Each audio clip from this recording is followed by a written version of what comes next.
Salut à tous, aujourd'hui on va vous parler de la valeur des franchises en NBA. Mais avant de nous lancer dans le classement de celles qui valent le plus, nous devons vous apporter quelques précisions. Déjà, sachez que selon Sportico, le site référence des finances sportives avec Forbes, la valeur moyenne des franchises NBA à ce jour est de 2,4 milliards de dollars. Sauf que les écarts entre les différents marchés sont parfois grands. En effet, 3 franchises que vous découvrirez dans le top qui va suivre dépassent une valeur de 5 milliards, c'est dire. Notons pour comparer que fin octobre, le Jazz a été vendu pour 1,6 milliard de dollars. C'est pas mal, mais entre la franchise de Salt Lake City et les plus grosses, on passe du simple au triple parfois, voire plus. Si la pandémie aurait pu faire craindre le pire et que certains prévoyaient déjà que les chiffres allaient dégringoler, il n'en fut rien. Toujours selon Sportico, la baisse n'aurait pas dépassé les 2%, notamment grâce à la bulle de Disney qui a permis au championnat de se poursuivre et de se terminer sur une victoire des Lakers. Ensuite, quand l'on observe un peu le classement de valeur des franchises, on se rend vite compte qu'en règle générale, cette dernière est étroitement liée aux résultats sportifs. Mais ce qui saute aux yeux, vous le verrez vous-même, c'est qu'il y a également de grosses exceptions. Enfin, dernière chose avant de vous dévoiler ce fameux top 30, voici quelques termes qu'il est important de maîtriser au préalable. La valeur totale d'une franchise représente la valeur marchande d'une franchise combinée à la valeur des entreprises qui y sont liées et des biens immobiliers qu'elle possède. La valeur marchande de l'équipe, c'est une estimation de la valeur de la franchise elle-même.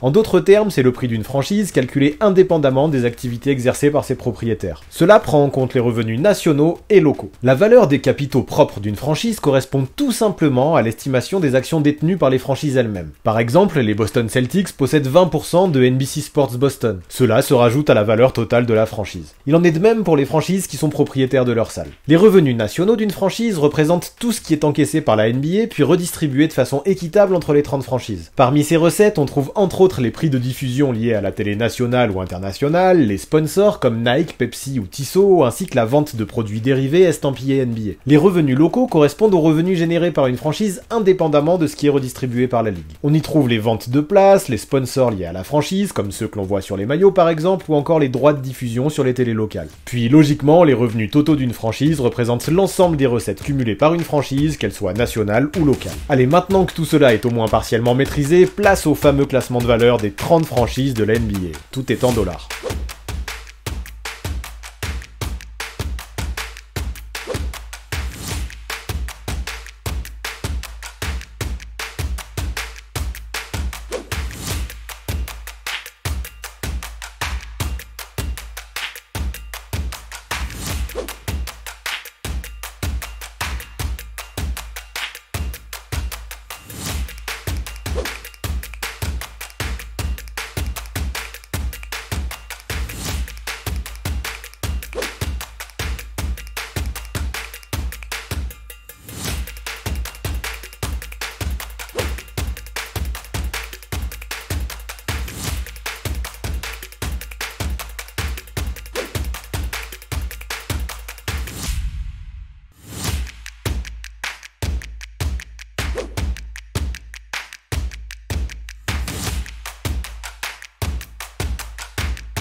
Avant de partir, pensez à vous abonner à la chaîne de Basket Info, mais aussi à celle du 6ème homme afin d'obtenir 2 visions complémentaires de la NBA. Les dernières vidéos mises en ligne apparaissent juste sous vos yeux.